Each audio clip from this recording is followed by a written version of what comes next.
그리고 오늘 장동혁 대표가 연설에서 언급한 부분 중에 선거 연령을 16세로 낮추자 이런 연설 내용도 포함이 되어 있었습니다. 신혜영 의원님. 네. 젊은 층 표심은 국민의힘 우리가 유리하다 이런 판단이 깔린 걸까요? 그렇죠. 바야흐로 지방선거에 이제 시즌이 되니까 국민의힘도 나름의 유리한 전략에 대한 그동안에 뭔가 계획이 있었겠죠.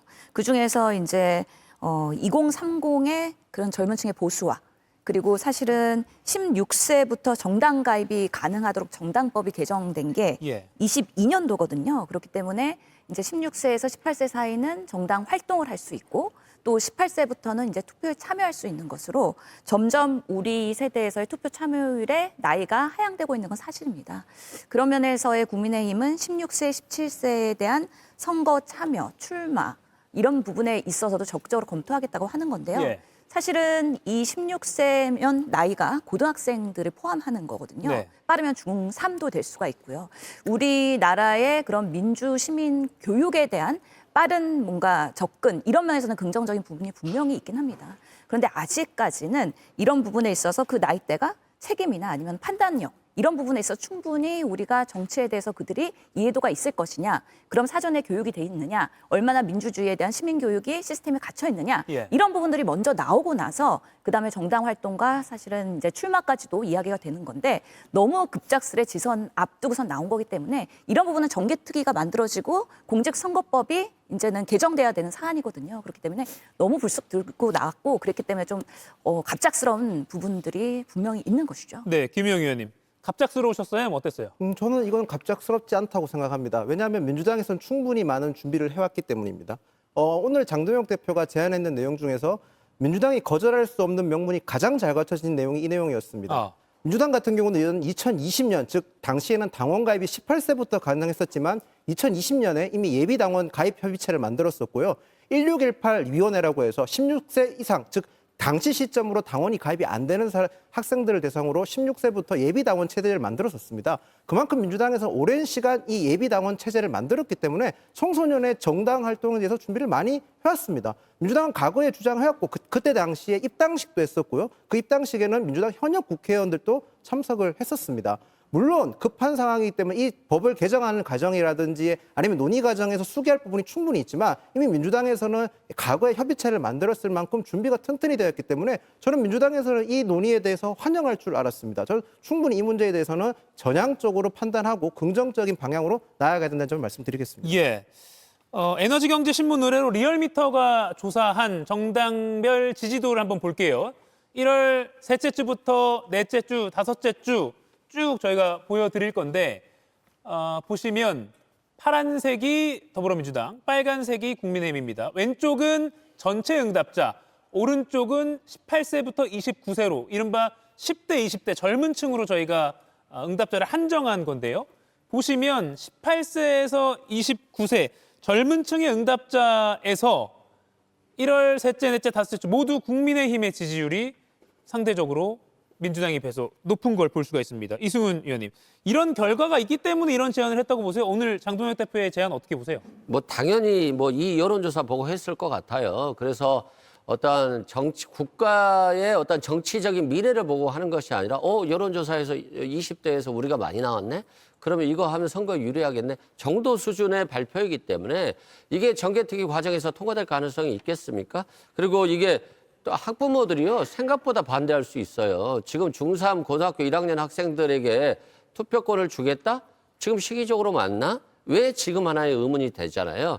그런 측면에서는 저는 오히려 국민의힘의 이런 추진이 학부모들에게 반대로 나올 수 있다라고 생각이 들고요. 리얼미터의 여론조사가 저는 개인적으로 좀 튄다고 봅니다.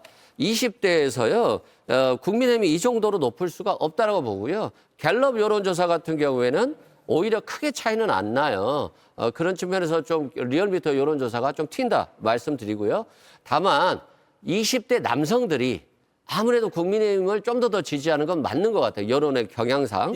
이게 젠더 갈등이라든가 또 민주화 이후의 세대이기 때문에 어떤 정치적 이념이나 소신보다는 결혼 문제, 일자리 문제, 부동산 문제, 먹고 사는 문제에 관심이 많아요.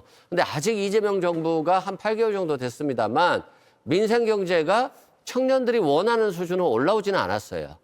그래서 저는 조금 더 시간이 지난다라고 한다면 대통령께서 이제 부동산 문제도 이제 정리하겠다라고 예. 하는 거잖아요. 주식 시장도 화랑을 걷고 있고 부동산 문제도 좀 안정을 되찾아서 청년들이 결혼을 해서 집을 살 수 있는 그런 정도 수준의 집값 안정화가 이루어진다라고 한다면 결국 청년들도 이재명 정부, 특히 민주당으로 지지를 돌려올 것이라고 생각하기 때문에 뭐 이 연령을 낮추는 문제가 민주당에 불리하다라고 보지는 않습니다만 다만 너무 뜬금없다. 좀 예열 과정이 필요한데 갑자기 여론조사 보고 원내대표 교섭단체 연설을 한 것이 아닌가라는 생각이 듭니다. 예, 지금 보여드리는 그래픽 왼쪽은 이제 리얼미터고요. 오른쪽은 한국갤럽입니다. 조사 기간별로 저희가 이번에는 배치를 해봤고요. 18세부터 29세 응답자를 한정했을 때 방금 이승훈 의원이 말한 대로 한국갤럽의 경우에는 오른쪽이요. 1월 넷째 주와 다섯째 주는 10대, 20대임에도 불구하고 민주당보다 상대적으로 지지도가 낮은 모습을 볼 수가 있습니다.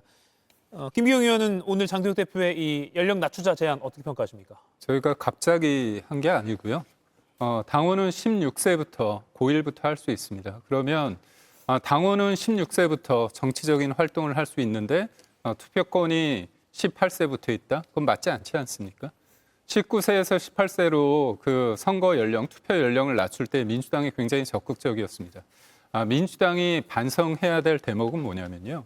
낮추는 게 유불리가 있다, 뭐 국민의힘이 유리하다, 민주당이 불리하다 이게 아니라 왜 젊은 10대, 20대가 민주당보다는 국민의힘을 좋아하는가 이 부분에 대해서 반성을 하셔야 됩니다.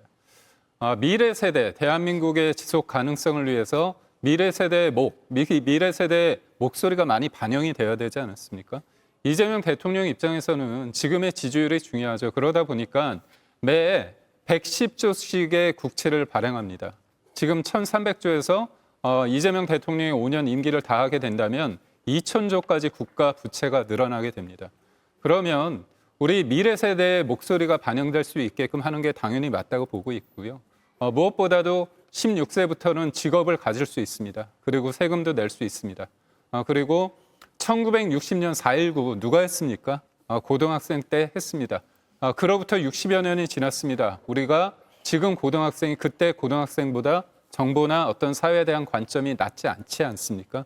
그렇다면 이거는 유불리를 떠나서 정치라는 게 뭡니까? 투표를 왜 합니까? 국민의 많은 사람들이 참여해서 본인들의 목소리를 대변할 수 있는 선거 시스템을 만드는 게 예. 당연지사라고 보기 때문에 지금 지나치게 유불리를 통해서 이거에 대해서 반대를 한다면 민주당이 굉장히 궁색한 모습을 보이지 않을까 싶습니다. 예, 이건 뭐 정책적으로 한번 여야가 진지하게 논의는 해볼 필요가 있는 그런 사안인 것 같긴 합니다.